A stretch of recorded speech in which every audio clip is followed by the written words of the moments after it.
साथियों, एक मिनट रुकिए।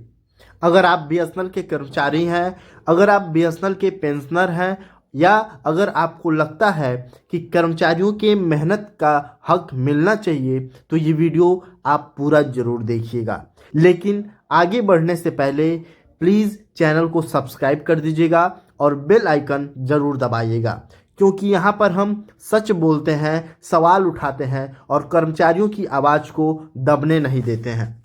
साथियों, आज बीएसएनएल के सामने सिर्फ एक समस्या नहीं है, आज सवाल है इज्जत का, रोजगार का और हक का। एक तरफ थर्ड पीआरसी सालों से अटका हुआ है, 4G का आज भी सपना बना हुआ है, और दूसरी तरफ सरकार कहती है सब कुछ ठीक है।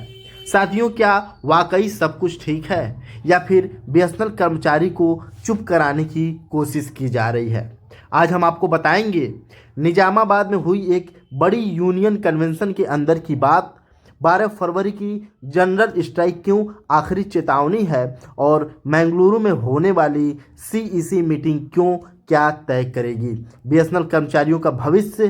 तो प्लीज़ अंत तक बने रहिएगा, क्योंकि यह खबर सिर्फ संघर्ष की कहानी नहीं है, यह आपकी भी कहानी है। चलिए पूरे वीडियो को देखते हैं और समझते हैं। साथियों, 28 जनवरी 2026 को निजामाबाद में एक बीए लेवल कन्वेंशन का आयोजित हुआ था, और इस सम्मेलन में 100 से अधिक प्रतिनिधि शामिल हुए थे।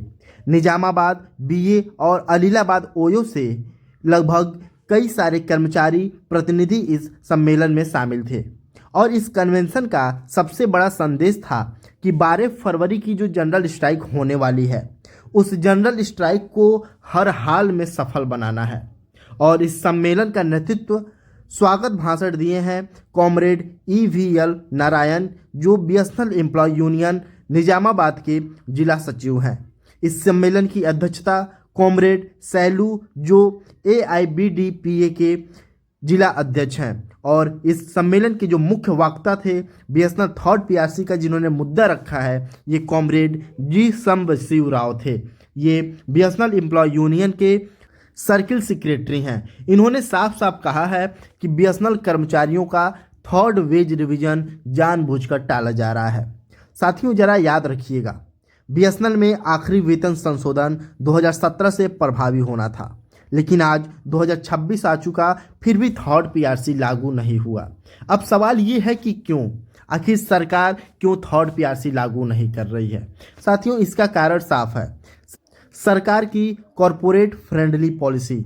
सरकार सिर्फ निजी कंपनियों को ज़्यादा फायदा दे रही है, सरकार जिसके पास पैसे ज़्यादा हैं उसको ज़्यादा फायदा दे रही है, और सरकारी कर्मचारियों को और PSU कर्मियों की उपेक्षा निजी कंपनियों को ज़्यादा फायदा दे रही है। जबकि बीएसएनएल कंपनी ने ही देश के हर कोने में सेवा दी है, चाहे पहाड़ हो, बॉर्डर इलाका हो, तूफान हो, भूकंप हो, हर स्थिति में बीएसएनएल ने ही देश की सेवा दी है। मुनाफा न होते हुए भी सामाजिक जिम्मेदारी निभाई है। कर्मचारियों ने VRS, सैलरी कटौती और कम संसाधनों में भी कंपनी देश की सेवा की है, फिर भी थर्ड पीआरसी इन कर्मचारियों को नहीं मिल रहा है, और इसी अन्याय के खिलाफ 12 फरवरी की एक जनरल स्ट्राइक होने वाली है।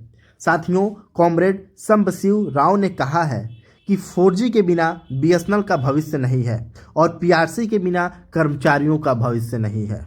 सरकार कहती है पहले 4G, फिर कमाई, फिर वेतन संशोधन, लेकिन सच्चाई ये है कि 4G में देरी सरकार ने किया है, सरकार की नीतियों ने किया है, कर्मचारियों की इसमें कोई गलती नहीं है। तो सजा कर्मचारी क्यों भुगते हैं?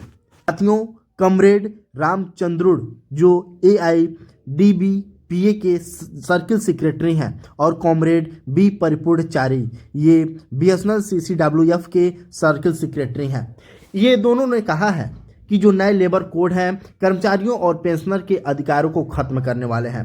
कर्मचारियों की जो जॉब सिक्योरिटी है ये खतरे में है, कलेक्टिव बार्गेनिंग कमज़ोर हो जाएगी और स्ट्राइक का अधिकार सीमित हो जाएगा।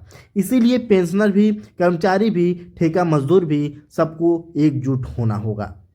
साथियों, कन्वेंशन में बार बार एक ही बात दोहराई गई है, यूनिटी, सस्टेन स्ट्रगल और 12 फरवरी की स्ट्राइक, जो एक निर्णायक लड़ाई होगी। अंत में एक सर्वसम्मत प्रस्ताव पास हुआ है कि जनरल स्ट्राइक को पूरी ताकत से समर्थन दिया जाएगा। साथियों, इसी बीच एक बहुत ही दुखद राष्ट्रीय खबर सामने आ रही है। आज सुबह महाराष्ट्र के उप मुख्यमंत्री श्री अजित पवार की एक विमान दुर्घटना में मृत्यु हो गई है। ये विमान लियर जेट 45 विमान था जो पुणे जिले के बारामती क्षेत्र में दुर्घटना हुई और विमान में 5 यात्री और 2 क्रू सदस्य थे। बीएसएनएल एम्प्लॉय यूनियन ने श्रद्धांजलि अर्पित किया है, परिवार के प्रति संवेदनाएं भी व्यक्त किया है।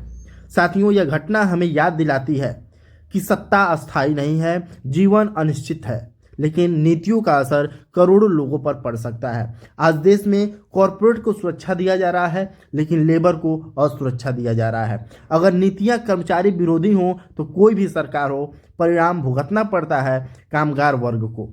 इसीलिए बीएसएनएल कर्मचारी राजनीति नहीं, नीतियों का विरोध कर रहे हैं। साथियों, अब हम आते हैं तीसरे और बेहद अहम विषय पर।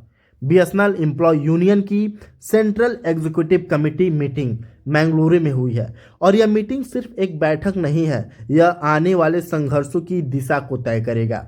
इस आयोजन की तैयारी फ्लैग होस्टिंग सुबह 10:30 बजे होगी। वेन्यू कॉमरेड अशोक पारिक और कॉमरेड संतोष कुमार मंच यहाँ पर होगा, जिसका नेतृत्व रिसेप्शन कमेटी की अगुवाई में comrade HB Sudarshan, comrade CK Gundana, comrade Irfan Pasha और कॉमरेड तनवीर पासा सभी लोग इस संगठनात्मक मजबूती दिखाएंगे।